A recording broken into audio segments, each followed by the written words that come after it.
And after maybe like 3 years of the sermons no longer making sense, this God of love that's pure hate and ego, worship me or else I'm going to burn you for all eternity and never let you out.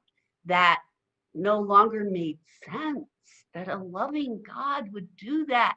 And it wasn't another Bible verse that kept coming to my mind.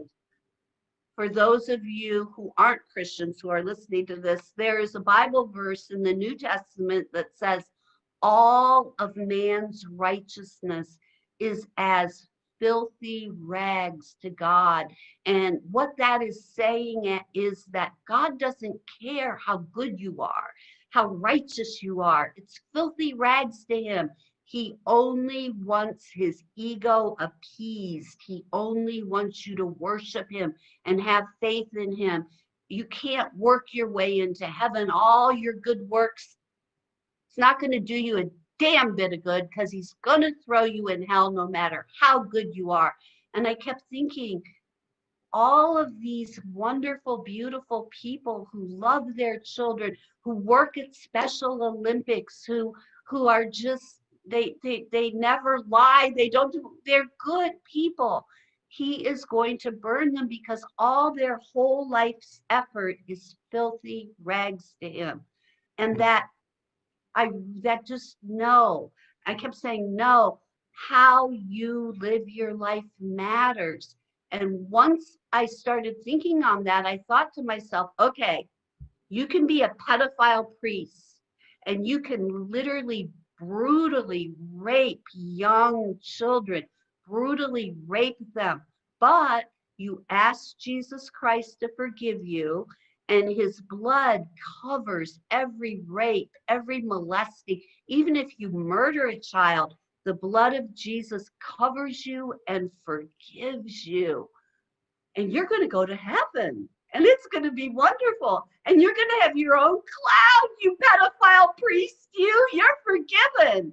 And a very good Hindu man who loved his family, who fed the sick, clothed the naked, was truthful every day, tried to be good, he's going to be burning in hell. The pedophile priest is in heaven. The good Hindu man is burning in hell. At some point, I let go.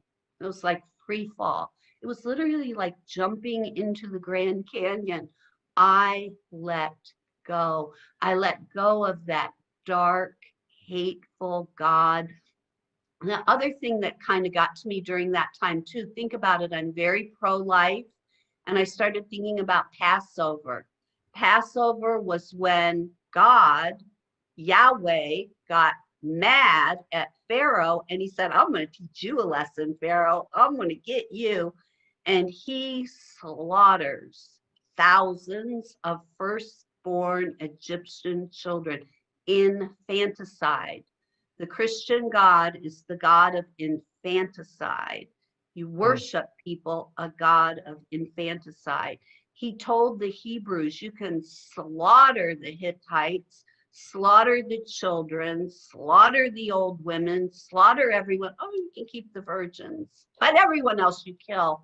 I let go of that God of infanticide, genocide.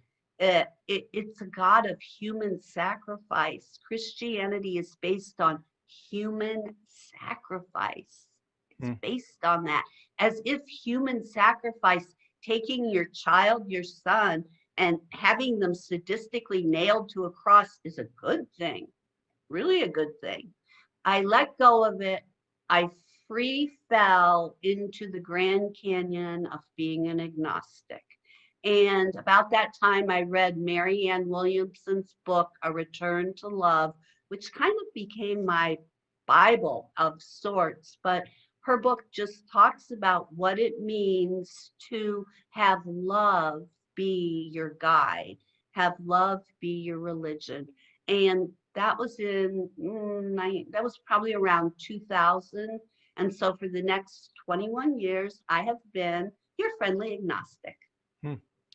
Going back just a second to your thought about the infanticide, it's really interesting. Two thoughts. On the first one, that in the first example you used about Egypt, in that story, it even says that Pharaoh had already told them that they could go and leave, and that it was God who had specifically hardened their heart, his heart, Pharaoh. So God had already made a way for it to be over, which is amazing. And Tim, here's the other amazing thing.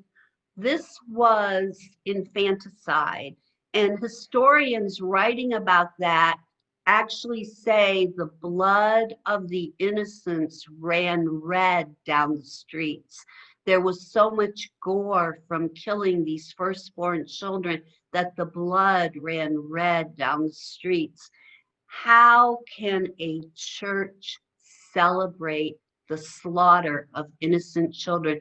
They call it Passover, and they celebrate the slaughter of innocent children. How is that even possible? Yeah, it's an Another entire nation's holiday. I mean, holiday, it's and the insane. Christians celebrate it too. Yeah. Now, the other interesting thing during this process of coming out, deconversion, was the story, and because I have this thing about children, unborn children, the story of Abraham and Isaac. So God is feeling insecure. Does Abe really love me? I don't know. I'm feeling insecure. So what does he do to sate his insecurity? He gets a bright idea. I know what I can do. I can tell Abraham to slaughter Isaac, and then I'll see if he really loves me more than Isaac.